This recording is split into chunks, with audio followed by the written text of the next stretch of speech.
Today we're going to be talking about flowering plants and learn how all these little things make our lives more productive, because without these little plants in our lives would be boring. Student will analyze and identify characteristics of plant systems and subsystems.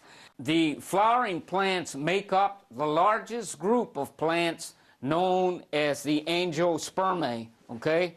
And what that is that's the distinctive feature of this group, is that it has a flower, okay, and a cluster of highly specialized leaves which participate in the reproduction that leads to the development of a fruit.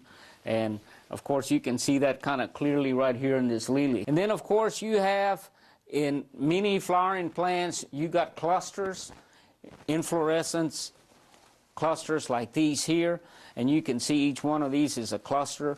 And actually it's not that, this is not just one flower, it's a flower within a flower.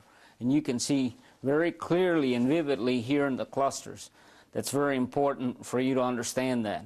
Let me remind you in terms of what the male and female parts are again, so that you can understand. Stamen, again, MEN, refers to the male. This is the male reproductive part. The stigma is the female, and in the stamen right here where the anther is, which is up here, also you can see the pollen grains that are here.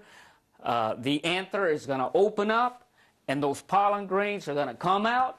As they come out, they're going to get right here on top of the stigma and then eventually into the pistil.